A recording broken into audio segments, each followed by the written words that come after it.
Hello friends. आज हम बात करेंगे जेस्टेशनल डायबिटीज़ के बारे में। तो ये जेस्टेशनल डायबिटीज़ होता क्या है? अगर आप पहले से डायबिटिक पेशेंट नहीं हैं, आपका शुगर लेवल बिल्कुल नॉर्मल रहता है, लेकिन प्रेगनेंसी के दौरान आपका शुगर लेवल हाई आ रहा है, तो उसे हम जेस्टेशनल डायबिटीज़ के नाम से जानते हैं। अब बात करते हैं कि जेस्टेशनल डायबिटीज़ होता क्यों है? प्रेगनेंसी के दौरान हमारे बॉडी में कुछ ऐसे हार्मोन रिलीज होते हैं, बनने लगते हैं, जिसकी वजह से हमारे सेल्स और इंसुलिन हार्मोन के बीच रिस्पॉन्स ठीक से नहीं हो पाता, वो ठीक से एक दूसरे से इंटरैक्ट नहीं कर पाते हैं। और इंसुलिन हार्मोन का मेन जो फंक्शंस होता है वो होता है ग्लूकोज को हमारे हर एक सेल्स तक पहुंचाना।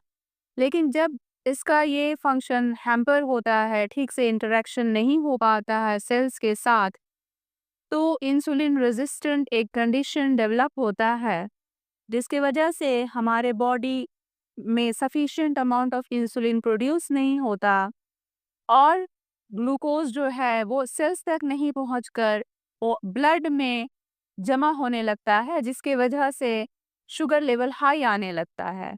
अब हम बात करते हैं कि कौन-कौन सी महिलाएं रिस्क में आती हैं जेस्टेशनल डायबिटीज़ होने के। तो अगर आपको पहले वाले प्रेगनेंसी में जेस्टेशनल डायबिटीज़ हुआ है, तो इस प्रेगनेंसी में भी चांसेस काफ़ी हैं जेस्टेशनल डायबिटीज़ डेवलप होने के। उसके साथ अगर आप ओवरवेट हैं, तो भी आप रिस्क में आती हैं। पीसीओएस, पॉलीसिस्टिक ओवेरियन सिंड्रोम या फिर डिजीज़ अगर आपको है, जो कि मेन रीज़न है इंसुलिन रेजिस्टेंट होने का, उसमें भी चांसेस काफ़ी ज़्यादा हैं जेस्टेशनल डायबिटीज़ के। अगर आपका फैमिली हिस्ट्री में किसी को डायबिटीज़ है, तो भी आप रिस्क में आती हैं जेस्टेशनल डायबिटीज़ होने के। एज एक फैक्टर है, अगर आप ओवर 35 हैं और कंसीव कर रही हैं, तो भी जेस्टेशनल डायबिटीज़ हो सकता है आपको। तो अब हम जान लेते हैं कि हमारी मदर्स, हमारी प्रेग्नेंट महिलाएं कैसे समझें कि उन्हें जेस्टेशनल डायबिटीज़ हुआ है और साइन और सिम्टम्स जेस्टेशनल डायबिटीज़ के हैं क्या। जेस्टेशनल डायबिटीज़ के जो सिम्टम्स होते हैं वो बहुत ही कम होते हैं, होते भी हैं तो प्रोमिनेंट नहीं होते हैं। जैसे हर वक्त थके रहना, आँखों के सामने धुंधला दिखना, बार-बार पेशाब लग जाना, उसके साथ-साथ प्यास ज़्यादा लगना, ये सारे सिम्पटम्स तो प्रेगनेंसी में ऐसे ही होते हैं। प्रेगनेंसी के भी यही सारे सिम्पटम्स हैं, तो हम कैसे समझेंगे कि हमें जेस्टेशनल डायबिटीज़ हुआ है? उसके लिए आपको ब्लड शुगर लेवल का टेस्ट के साथ-साथ फास्टिंग इंसुलिन का टेस्ट भी कराना होगा। उससे प्रॉपर डायग्नोसिस हो पाएगा कि आपका शुगर लेवल कितना है, नॉर्मल है या फिर आप जेस्टेशनल डायबिटीज़ की तरफ जा रही हैं। एक और क्वेश्चन अराइज़ होता है कि क्या जेस्टेशनल डायबिटीज़ से बचा जा सकता है? तो देखें, उससे कुछ हद तक बचा जा सकता है। उसके लिए आपको पहले से प्रेगनेंसी प्लान करने के पहले से बहुत सारे प्रिकॉशंस लेने ज़रूरी हैं। जैसे अगर आप ओवरवेट हैं, तो एक्सरसाइज के थ्रू, डाइट के थ्रू अपने वेट का प्रॉपर मैनेजमेंट करें। अगर पीसीओएस डिज़ीज़ है आपको, तो उसको डॉक्टर से अपने कंसल्ट करके प्रॉपर ट्रीटमेंट लें, उसको मैनेज करें। उसके साथ-साथ डाइट और लाइफ़स्टाइल में चेंजेस लाने से भी इससे काफ़ी हद तक मैनेज किया जा सकता है, बचा जा सकता है। एक और क्वेश्चन जो आता है कि क्या चीनी खाने से जेस्टेशनल डायबिटीज़ होता है?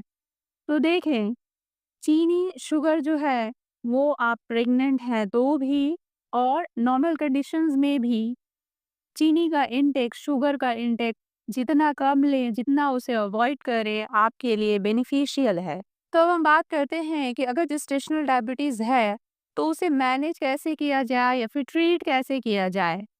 जेस्टेशनल डायबिटीज़ को मैनेज करने के लिए डाइट में चेंजेस बहुत ज़रूरी है, उसके साथ-साथ लाइफ़स्टाइल चेंजेस भी एक इम्पॉर्टेंट रोल प्ले करता है।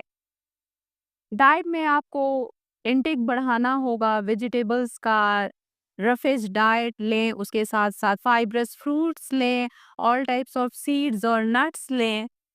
अगर आप डिटेल में जानना चाहते हैं कि जेस्टेशनल डायबिटीज़ में डाइट क्या होना चाहिए, तो कमेंट करके बताइए। डाइट और लाइफ़स्टाइल में चेंजेस लाने के बाद भी अगर आपका शुगर लेवल नॉर्मल नहीं होता, बढ़ा रहता है, तो फिर आपको मेडिकेशन की ज़रूरत पड़ती है। तब आप अपने डायबिटोलॉजिस्ट से मिलकर प्रॉपर मेडिकेशन लें। अब हम बात करते हैं कि अगर जेस्टेशनल डायबिटीज़ है, तो क्या-क्या कॉम्प्लिकेशंस माँ को और बच्चे को हो सकता है। बच्चे में ब्रीदिंग डिफ़िकल्टी हो सकती है, उसके साथ उसे उसका शुगर लेवल जो है वो फ़ॉल कर सकता है, उसे जॉन्डिस भी डेवलप हो सकता है। वो मैक्रोज़ोमिक यानी कि ओवरवेट हो सकता है या फिर आईयूजीआर इंट्रा-यूटेराइन ग्रोथ रिटार्डेशन यानी कि बच्चे का वेट या डेवलपमेंट भी कम हो सकता है। उसके साथ-साथ फ्यूचर में उसे टाइप 2 डायबिटीज़ मेलाइटस होने के चांसेस भी बढ़ जाते हैं। मदर्स को क्या-क्या कॉम्प्लिकेशंस हो सकती हैं? मदर्स में प्री एक्लाम्पसिया होने के चांसेस बढ़ जाते हैं, उसके साथ सिज़ेरियन सेक्शन का रिस्क बढ़ जाता है। डिलीवरी होने के बाद भी टाइप 2 डायबिटीज़ मेलाइटस होने का रिस्क बढ़ जाता है उनके लिए। तो अब हम जान लेते हैं कि ऐसे कौन से मेथड्स हैं जिनकी वजह से जेस्टेशनल डायबिटीज़ को प्रिवेंट किया जा सकता है।